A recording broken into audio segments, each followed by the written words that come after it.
We are credible messengers in our community. We are not critics without credentials. We stay honest. We stay authentic with our communities, and that is why we are going to be able to mobilize millions of voters across the country. We're also people that understand the tools, the voter activation network. We know how to tag the polls and who hasn't, being able to develop the list of reaching the most high potential voters, which the Democratic Party will call low propensity voters. That is the skill set that we have. We have the commitment, we have the passion, and we have the skills. And so we're looking forward to taking Project Freedom into communities in key states and helping us get back on track in this country while continuing to be critical of the moment that we are in, critical of those in power, but also putting forth an agenda. And I'll lastly say that has been the problem with motivating many communities of color, including my own. People are tired of fighting against everything, that we are always the communities on the defense. It's time for us to go on the offense and start allowing our people to believe that we also can fight for things. We also can demand things. And this is what Project Freedom gives us the opportunity to do. And I'm looking forward to doing that with our friends. Thank you, Linda. Thank you, Linda. Reverend Stephen Green and then DeWanna Thompson. Awesome. Thank you again to those who are watching online, those who are here with us. My name is Reverend Stephen A. Green, and I am the chairman of Faith for Black Lives and the pastor of the Greater Allen Cathedral of New York. Victor Hugo said, "There's nothing more important than an idea whose time has come." And our Project Freedom is a coalition of activists, faith leaders, and organizers, students, artists who have come together because we believe that an idea has come to fruition. This is our time in this moment, in the 60th anniversary of Freedom Summer, in which organizers move towards the South to organize and to register voters for the 1964 election. Here we are, 60 years later, recognizing the importance of this very moment. And so we are engaging faith leaders, we're engaging college students, we are looking to invest time and energy working with grassroots organizations in the 7 states that we have identified as priority states, but also recognizing that we who believe in freedom cannot rest until it is won. That this is not just about organizing people for a November 5th election. We're organizing people for power. The election day is not over on November the 5th. We recognize that we are continually building a pipeline of leadership, building and investing in infrastructure in communities so that we can actively have a coalition of folks who are ready on day one to implement our Project Freedom agenda, no matter who takes the oath of office on January the 20th.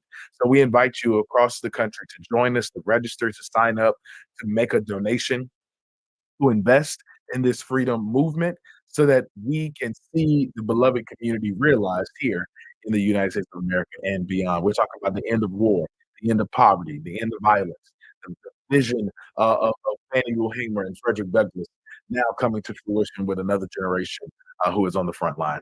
Thank you so much. Bless you, brother. DeWanna Thompson. Thank you all so much for allowing me to be and share with you all today. I feel like so much has already been said. The voices that you've heard before me have really been the leaders that I follow and that I trust as I have navigated on behalf of our organization, Woke Vote. We are a C3 and a C4 training organization. Our goal is to always mobilize and also train the next generation of leaders who come from the communities that are most impacted. So to date, we've trained over 350 fellows through our program, and we've activated over 3 million voters across the country. And it's important that we talk about this in this moment because that work doesn't happen just in an election cycle. You've heard everyone say already that the fight that is in front of us is one that if we had just started putting our gloves on today, we would be significantly behind.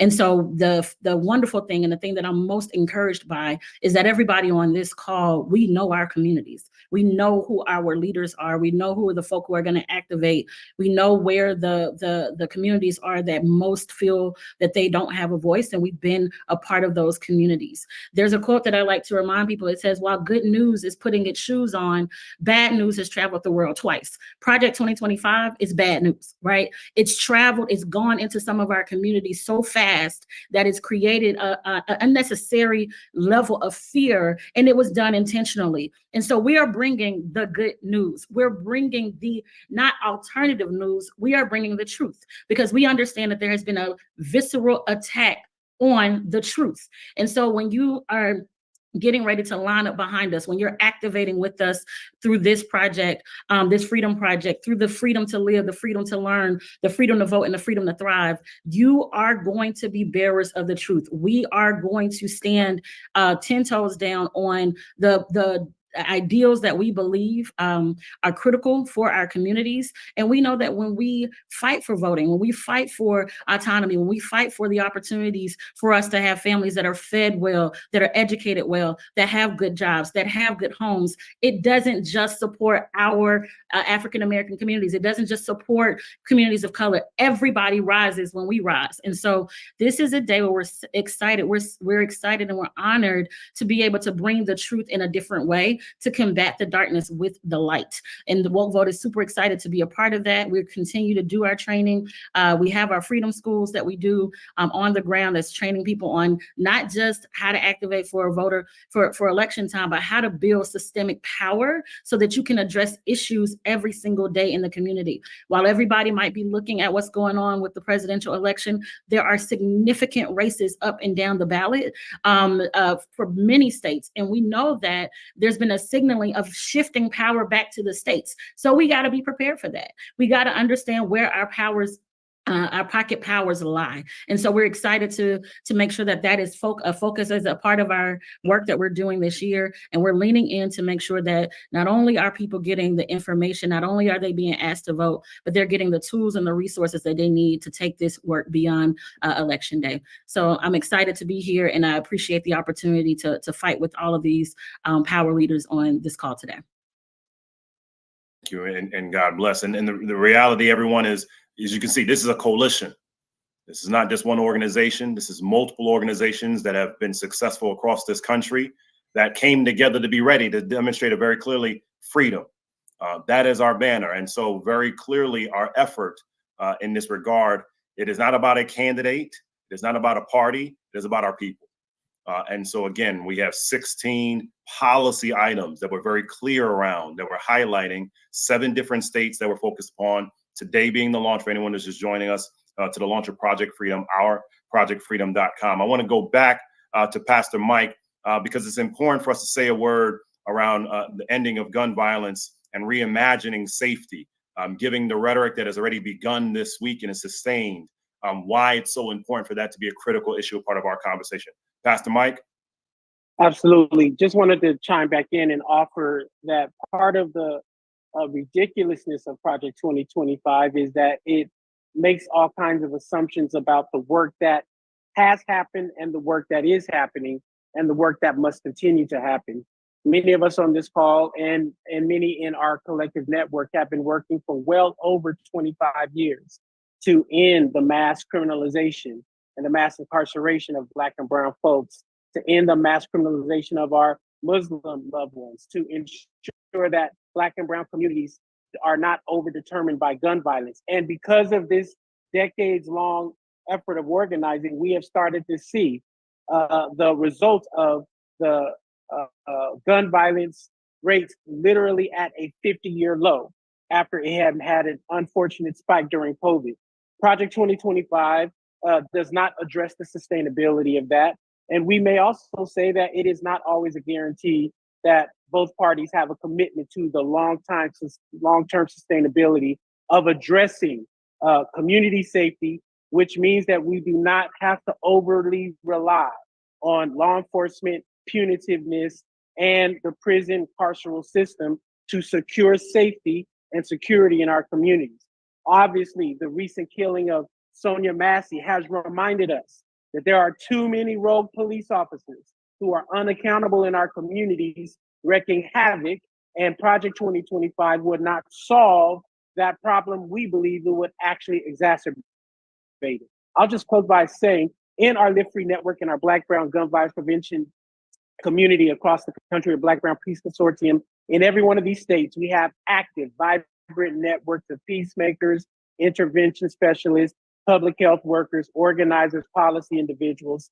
All are continuing to do the work, whether we get the recognition or not. We want to ensure that Project 2025 does not dismantle that. And we certainly want to keep the pressure on the Democratic Party and the new, it appears to be, presidential nominee to keep investing in these strategies. We believe the boldness and audacity of Project 2025 putting on paper what many of us have always thought was a conspiracy has allowed us to understand they feel emboldened.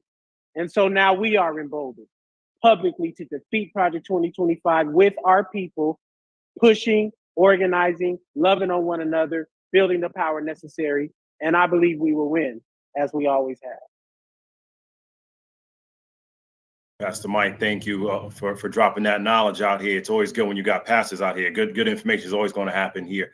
So again, just for context, and we'll open the floor so everybody's on the same page of what we are talking about today. For anyone that's just joined us, and thank you for the multiple reporters that are on the line. Today is the launch of Project Freedom. Project Freedom, the focus of our effort is 16 policies. This is not just about countering a Project 2025, which is essential to do. It's also us giving an aspirational vision of what we deserve. And saying very clearly, we deserve to have freedom. We deserve to have the ability to dream and to achieve that. The states that we chose in particular were very specific and strategic. As Linda mentioned, Michigan, a critical state that we have all worked in, that we have seen over the last few years, the urgency of people of Michigan wanting to know who's actually listening to us right now. North Carolina, a state that has essentially been a one-point state that has gone back and forth throughout the Obama years and then Biden and Trump. Now a place that is effectively a critical space to see who's going to be serious around their organizing itself.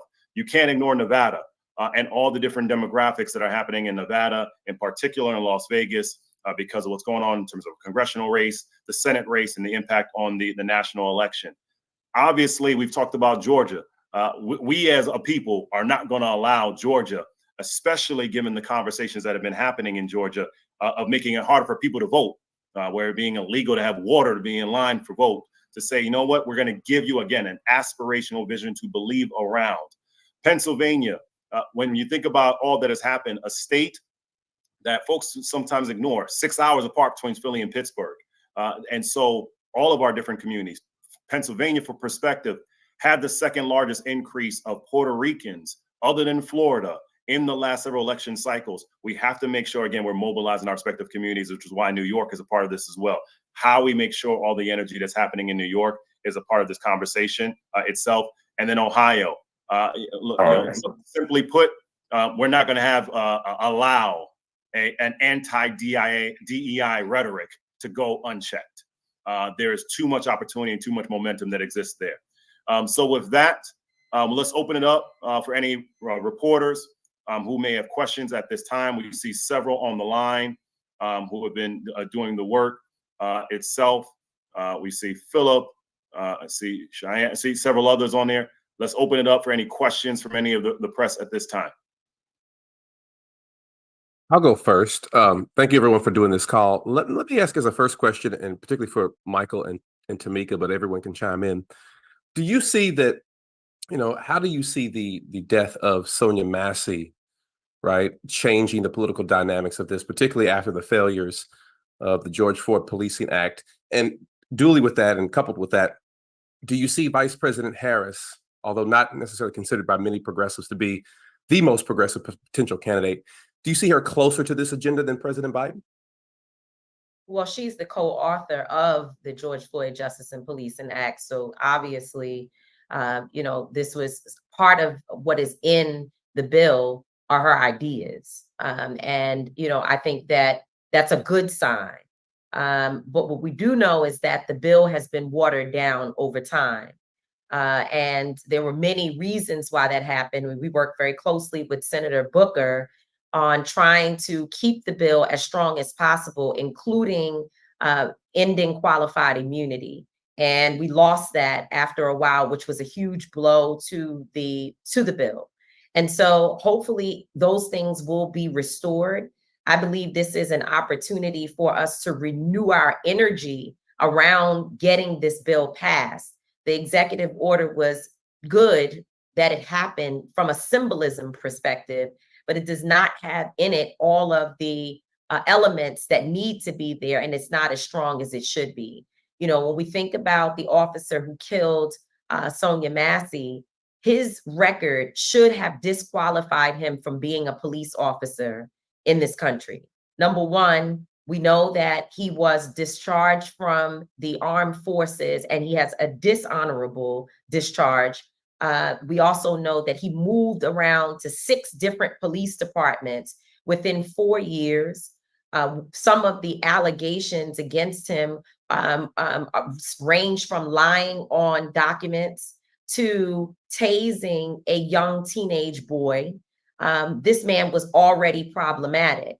And in the George Floyd Justice and Policing Act, there is the piece on the registry, which would mean that police departments and individuals, community members, would be able to look up an officer and track his history, his or her history.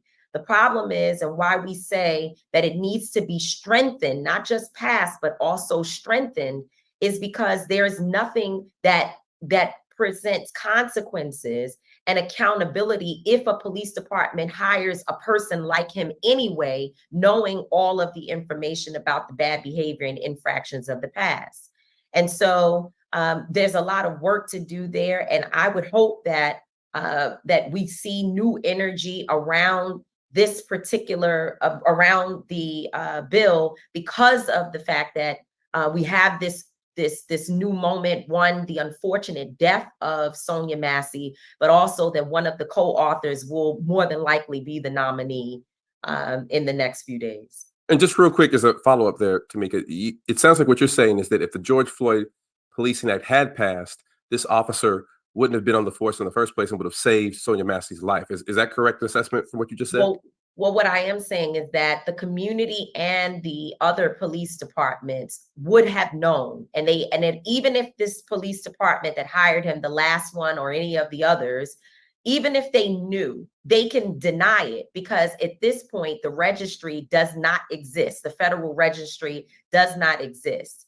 But what is important, and why I cannot say affirmatively that he would not have been hired or that it would have saved Sonia Massey's life, is because currently there's no teeth in the bill. The bill does not have consequences. It is not linked to real accountability measures. So we want to see that there would be a component that says that there will be federal withholding of funds to police departments that hire people like this officer, and other consequences for those departments and for the officer, directly. And ending qualified immunity would have given maybe, and again, it is an allegation that he tased this young boy. But if he did, the family would have been able to sue him directly. And so that would have, again, been another barrier to him being hired in another police department, which ultimately resulted in the loss of the killing of Sonia Massey. Hi, all. Thank you so much for holding this presser for us. I do apologize for not having my camera on. Michael, I too have just gotten home, and let's just say I got that haggard look, and I don't want to do that. So y'all don't need to see me looking like that. But I understand that Project Freedom has been in the works, it sounds like, for some time. This is not something that just started, let's say, this week when news of the change in the top of the Democratic ticket or anything like that changed. Did this start when Project 2025 was released, or have you been working on this even before then? I'll start by saying before then, because it started by the work of our respective coalitions that we've been moving. And we had all been watching under the Until Freedom banner, quite frankly, that more needed to be happened. That was an aspirational vision. What became very clear, though, because of Project 2025 and because of the election, whether it be Gaza and the impact we're seeing within Michigan and other states, whether it be the conversation around criminal justice, and quite frankly, a lack of sufficient excitement for people to be involved in the election, top to bottom, is that we had to give people something bigger, right? That we couldn't just keep watching a conversation of hoping people to get excited about two individuals when it was far, far bigger than that. And so, this is a continuation of the work that we've all been doing, but it became very clear that what was happening was not enough. And we were not doing right by our folks on the sidelines and not bringing our power together for this purpose. It was accelerated by the greater attention that's happening around Project 2025. We can't ignore that. And so when we came together and talked through the different ideas, the vision of freedom is what stayed true to all of us.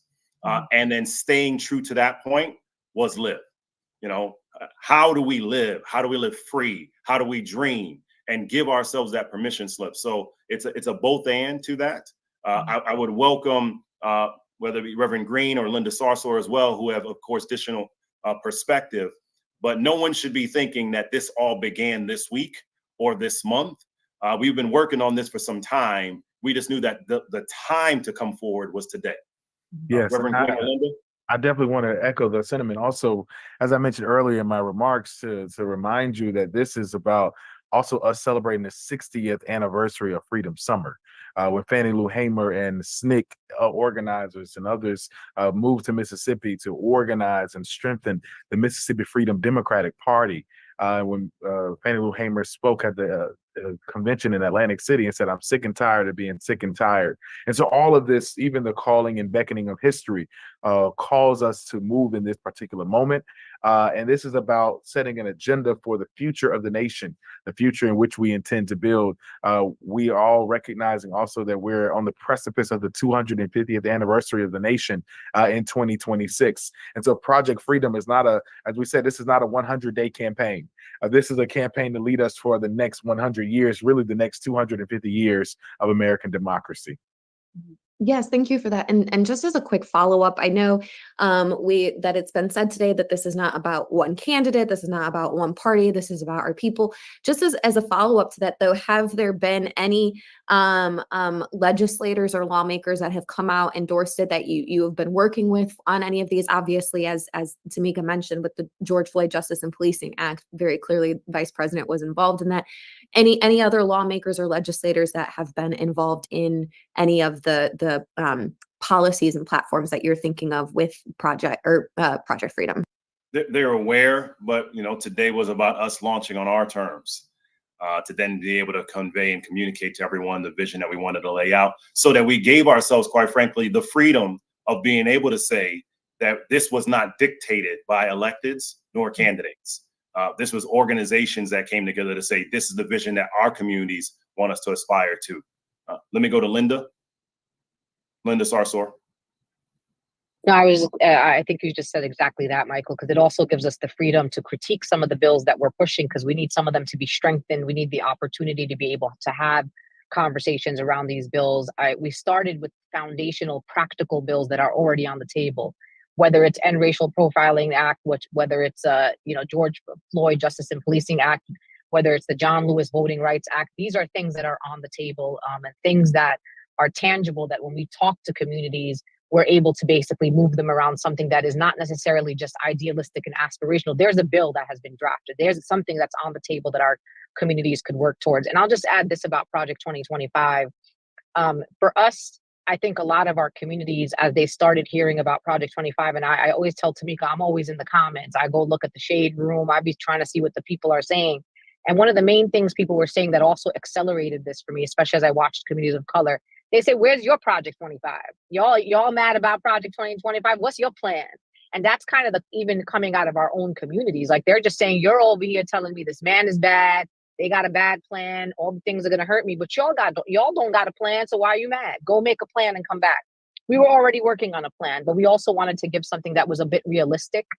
So not only are we saying we want to have the freedom to live freely, but we wanted to say, here are some things that could start us on that journey. Because I think people are also tired of the aspirational that's not connected to an actual plan.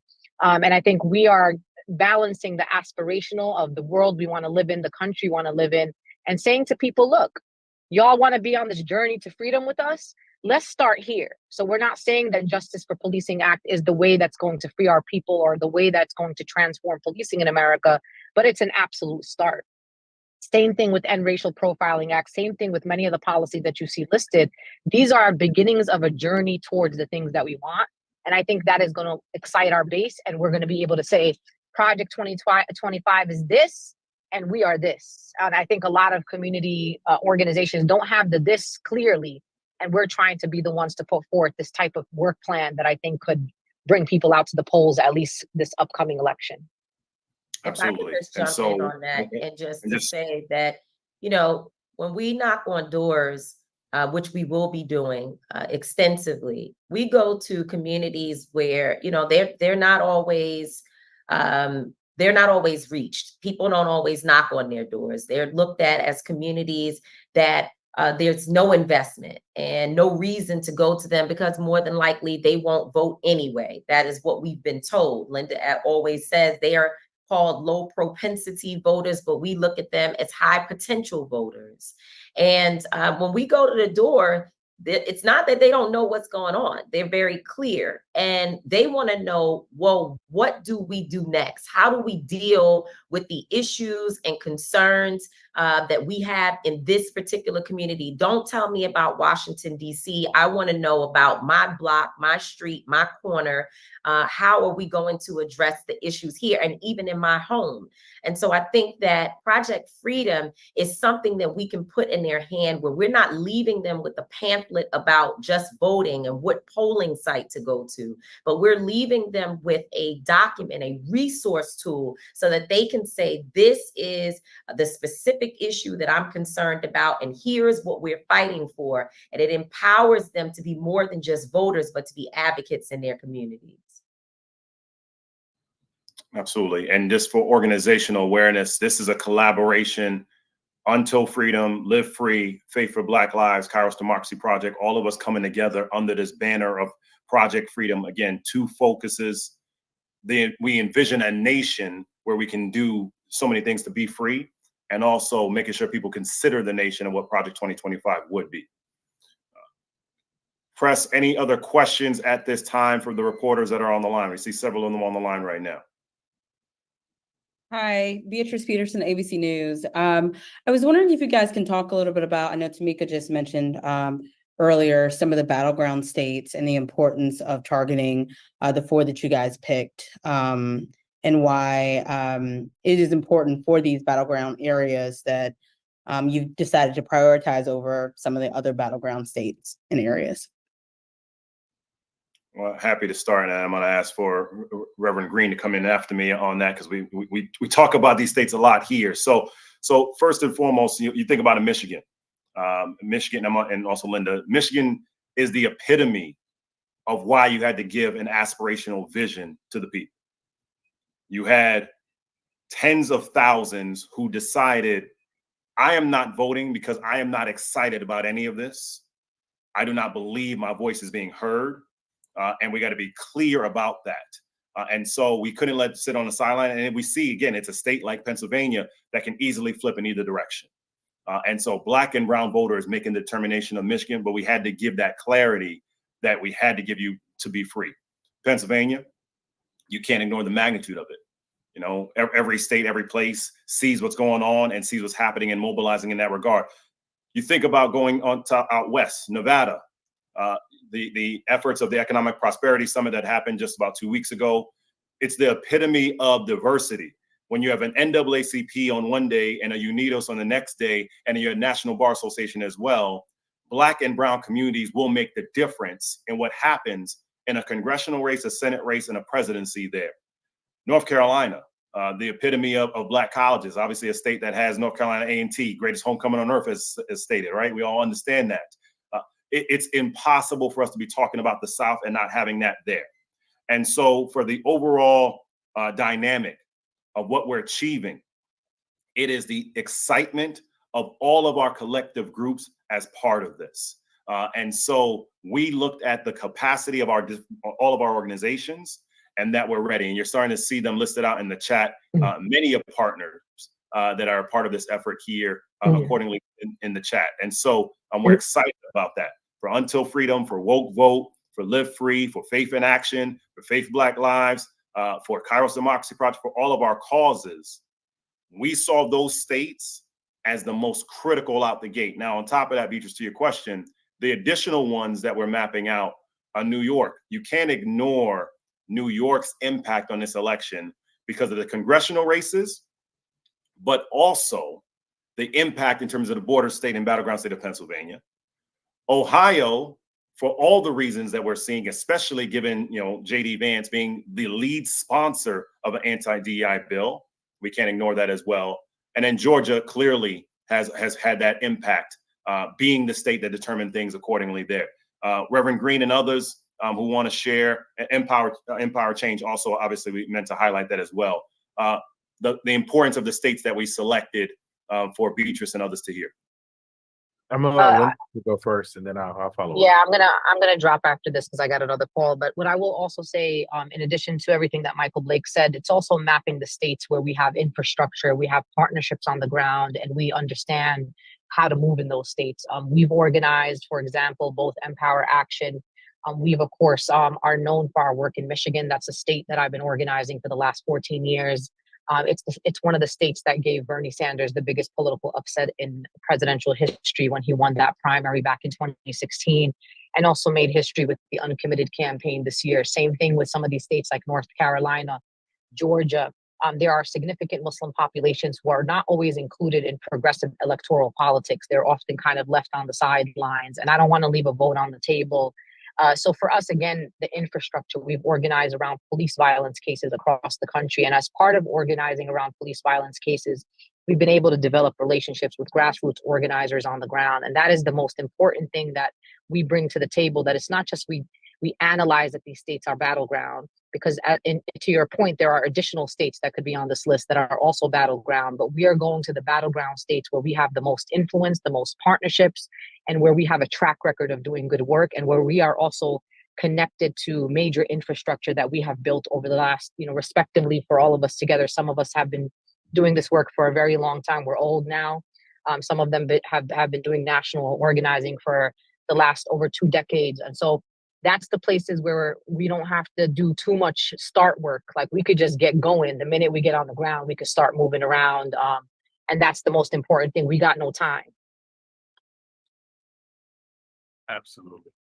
And I think Linda said it so perfectly, that these are the places where we are connected to people on the ground, and we're going to amplify the work that our partners are doing on the ground by bringing this coalition and our momentum together. And I think that's what makes this campaign very unique. That's what makes this campaign one that is going to make a dent in this election and beyond, is because of our collegiality and camaraderie already with local organizers, and one vehicle to be able to push us to the future that we imagine and dream. If I could just jump in really quickly, and I noticed that, please. Yeah, Robert asked a question in the chat and said he couldn't get off, but he said, how does it look like to get the word out to our audiences about this? And I think what is critical to note is that most of our organizations, mine included, have been on the ground actually activating since January. And we have been asking and telling people for decades that you have to start early, right? You cannot come at the last minute. So we are able to actually take this message, implant it in the work that we're currently doing. And that message is already going to be amplified by the more than 200 and something people that we already have on the ground in North Carolina who've been activated all year.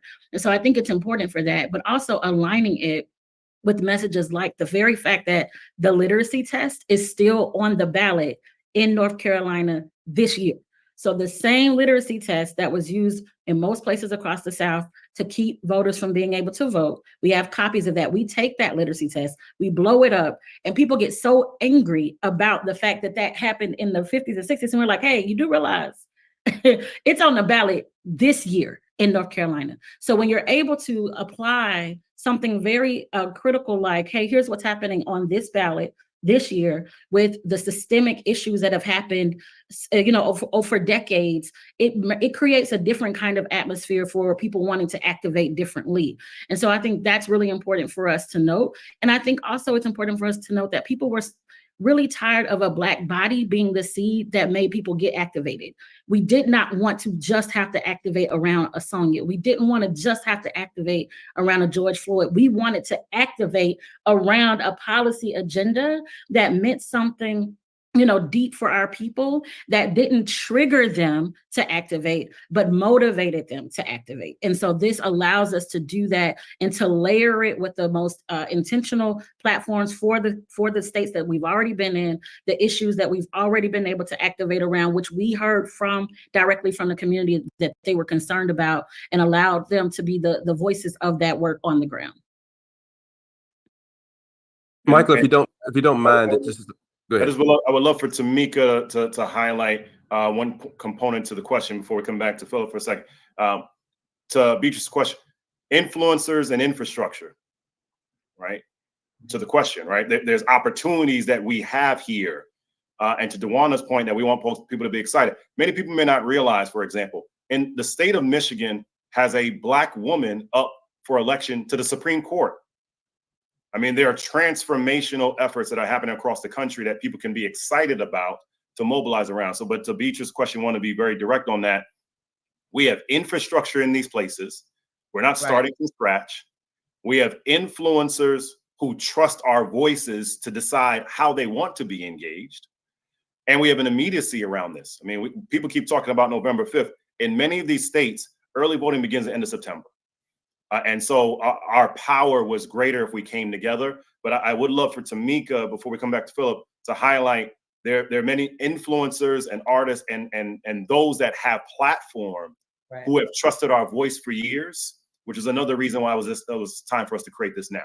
Right. Well, so in this particular project, this platform, I don't want to say that anyone has committed specifically, but they always commit because they know our work. And it just, giving you the most recent example, if we look at, again, going back to Kentucky, so many of the influencers got involved from beginning to end. We know Alicia Keys helped to lead the efforts to get women involved in the Breonna Taylor matter. It was Alicia Keys, Ellen DeGeneres was with us during that time. Also, Jada Pinkett Smith, Rhapsody. And so there was a diverse group of women that came together to help us with the no-knock warrants legislation in Kentucky, and then stayed involved, and then came back and re-engaged. Thinking about MC Lyte, they re-engaged when it was time to challenge Daniel Cameron. And so these folks are waiting for us to provide them with this platform so that they can have it vetted, which we know that it passed the test, because this is the stuff that they've been asking, where is it?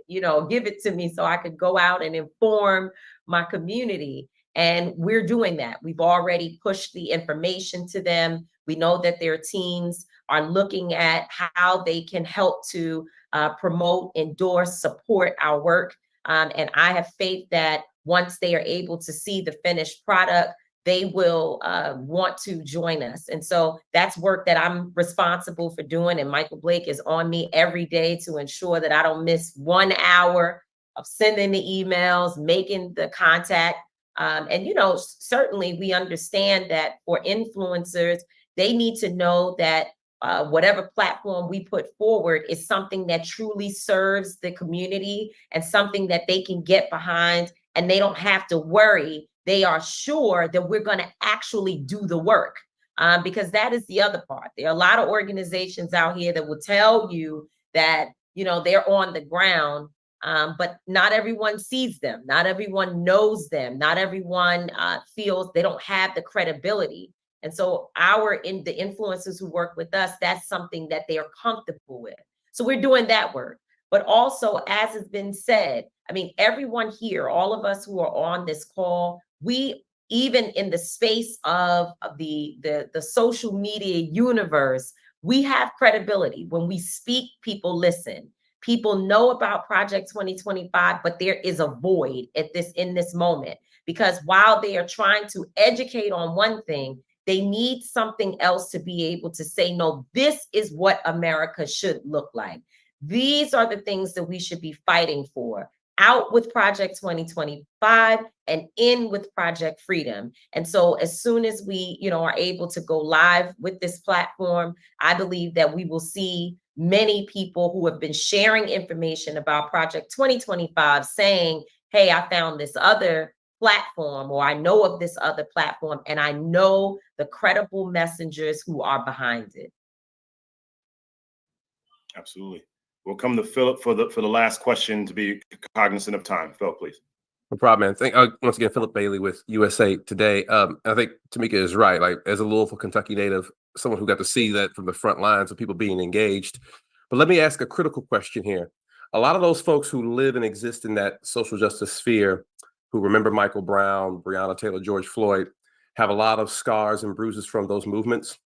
What do you say to those folks who are skeptical of the vice president, skeptical of her and her record, who still refer to her as Kamala the Cop, even though a lot of that is being deciphered out by our news organization and others? What do you say to those, and if you can answer this, what do you say to those who are very skeptical of her and say she's not the person who I trust to push for this agenda, or who would support an agenda like this? I want someone else to speak. I'm actually going to have to drop myself because I have another interview, but I just want to say that we're very clear that the euphoria of the moment will pass and the work has to continue.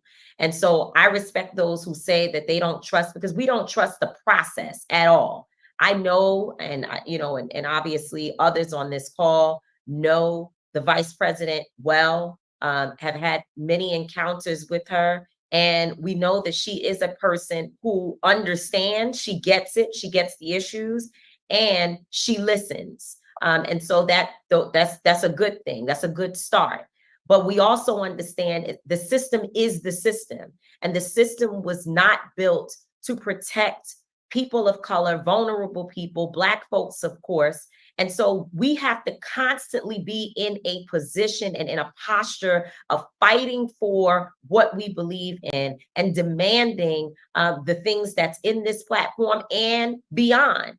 And so the message is always for us that we're not voting for our friend. We are voting for the opponent that we believe we can move closer to our issues. And I think that in this particular moment, not speaking on behalf of this platform, I'm speaking on behalf of Tamika Danielle Mallory only, that I don't believe we will even be able to have a conversation, as we were not able to with Donald Trump in his first presidency, hopefully his only presidency. I don't believe that he's the opponent that we will even be able to fight, because they're considering things like arresting protesters who look like us, right? Organizers who look like us. And so I believe that she's a better opponent in this moment.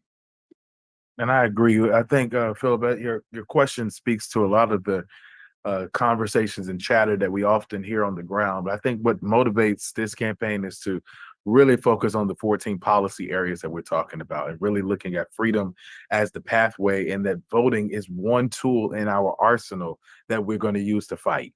That voting is not the end all be all of our framework of our fight for freedom, but voting is on the pathway. And I think as long as we do not, and what we're intentional about in our messaging is to ensure that this is not tied to any personality. This is tied to the policies that we see, not just on, as DeWanda mentioned, on the federal level, but also down ballot, state and local.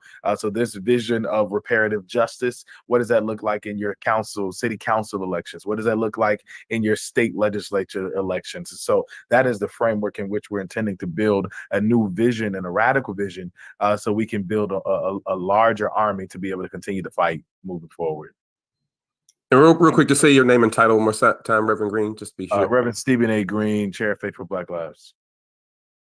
Just to tie those together, and this actually goes to one of the earlier questions itself.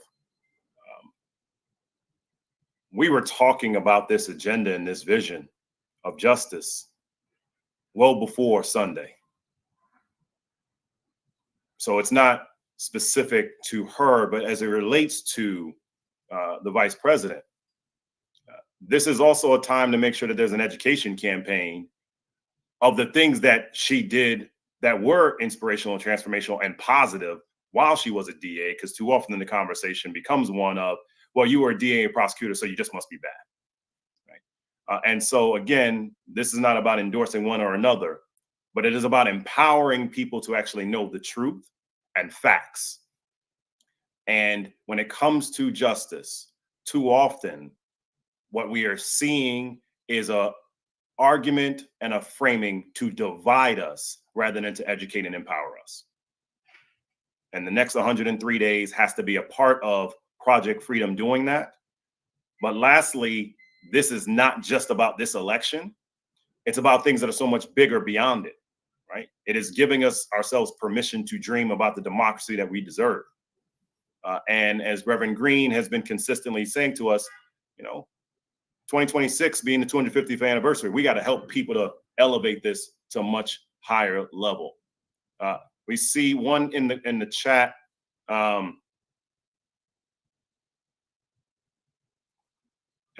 So to the question, we will make this the last one that's in the chat, because we know folks have to go here. Don't want to hold this up. Maybe some follow up with you. The sweet irony of Project 2025 catching negative connotation in this moment when the right has a history of strategic attaching negative connotations. Yeah, it just seems. I'm gonna give this to Duana, because I think woke vote is the perfect frame to clap back on what's going on in the chat right there. I think what the reality is that as an organization that is named Woke Vote, and the attack that the right has put on words like woke, what we've said is that you don't get to define our words and our movements. And I think this is the opportunity with our project, Freedom, is to define this for us, but also to allow those who the gentleman asked earlier, I think it was Philip, those who do feel disenfranchised or disassociated at this point with it. I think what brings them back to the table is that they're not disassociated from us. We've been speaking the truth for a very long time. So when our people hear the word woke, they know what we mean. They know no one else can tell them what we mean. So when they hear Project Freedom, they're going to know exactly what that means. And they're not going to challenge us as it relates to what is really behind our agenda. That may be happening on the right. We can't stop that from happening. And we quite frankly welcome that, because it means that we're doing our job. But we won't bow down to them dismantling our language or revisioning our language or revisioning our words. It's very important that we stand true to the truth behind our movements, the truth behind our words, the truth behind our language, because we chose those words intentionally because of the people that we are engaged with. That those words mean something to them, and they're rooted in a context of history, and they're rooted in a context of those who came before us. They used these words, and so we're excited about that. We're excited to push back against any of that. Absolutely. So as we bring this all home, again, ourprojectfreedom.com. Excuse me, Michael, I'm sorry. Please don't cut me off until I'm cut off the thing until I finish dropping all the names in here. Absolutely. We're listing out for anyone that's just joining the full listing of the coalition that is all a part of us right here. Again, for anyone that may be just joining, Project Freedom, we're launching it today. Ourprojectfreedom.com. Our freedom's at risk, but we have freedom to dream. This is a multi-organizational coalition and our friend, we tell everybody it's time to get focused. We got 16 parts of our policy platform that we're talking through and highlighting around Project Freedom, that what we want to envision. And beyond it is a counter to Project 2025. You are seeing on this Zoom many of our partners here in Tamika Mallory, Duana Thompson, Reverend Stephen Green, Pastor Mike McBride, Angelo Pinto, brilliant attorney, co-founder for Until Freedom, Linda Sarsour, who had to drop off a little bit earlier with Empower. And all of our different partners are part of this work. This is the coalition, again, so that we give ourselves permission to dream about the democracy that we deserve and saying that we deserve to be free. So we ask you to join us. We encourage you to join us. When you go to ourprojectfreedom.com, you will see the information there in terms of the two parts of the platform that's aspirational and then the counter and awareness on Project 2025. We encourage you all to please support our cause. Your support allows us to mobilize in the 7 states that we have discussed earlier in this call so that you can be a part of the effort of what we are doing, not just for this election, but throughout. I'm going to ask for Tamika Mallory to close us out, because Tamika always has a powerful point around the framing of freedom. Like, Can I and just until ask freedom. one question really quickly? I'm so sorry that I joined so late. Did any of the organizations co-hosting this today make any candidate endorsements on this call? We did not. Okay, thank you. I am going to say that until freedom, until freedom, until freedom. And I'm going to ask Reverend Stephen Green to give the inspirational word so that I can continue doing this, what I'm doing over here. Right. I want to thank you all again for being with us as members of the press, and of course, on behalf of our coalition. This has been a labor of love because we love our people, and not only because we love our people, we love our nation. And I think that's one thing that we have to really ground ourselves in, is that this is driven by the love of people who love the nation that has never loved us back fully. But yet we still hold on to the vision and the dream of creating a society that one day we will all be free in, and to live and to realize the beloved community here in the United States of America and beyond. And so we want to thank you for your support. We look forward to Project Freedom being on the ground, whether we're protesting on behalf of our dear sister Sonia or Massey, or we're going to be at the Black Caucus holding a party. Whatever we're going to do, we're going to be there on behalf of our people to advance this vision and to enact Project Freedom into the hearts and minds of all of the people of this country, and to change the hearts and minds of those in this country. Really quickly before, thank you, Pastor Green. I just want to make sure you mentioned rallying for Sonia Massey, and for all those from the media who were here on this Sunday at 2 p.m. Eastern Standard Time. There are groups gathering all over the country to have a national day of mourning for Sonia Massey. And so in New York City, we will be holding a rally at Washington Square Park. But there are rallies happening all over the country in more than 10 cities. And some of them are being posted on our social media. We will have something very comprehensive, one document that I'm sure Michael's team will be able to get to you all today, so that you are able to see how far and wide folks have gathered or are gathering across the country to support the family of Sonia Massey, and also to hold the National Day of Mourning for her. So be on the lookout on our site, ourprojectfreedom.com. There'll be a rollout of activations itself. Many efforts that are coming up, several of which September 21st down in Selma, the Just Vote rally itself, that we want to make sure that people are aware of our national efforts that are happening across the country. Of course, as Reverend Green mentioned, you will see us all across this country in a very powerful and active way. And, again, it is time for us to give people permission to dream and to remind people that we deserve our freedom. And that is why we're here today. So to our members of the press and everyone, thank you for joining us. To our partners and colleagues, God bless you, and we got more work to do. Thank you, everybody.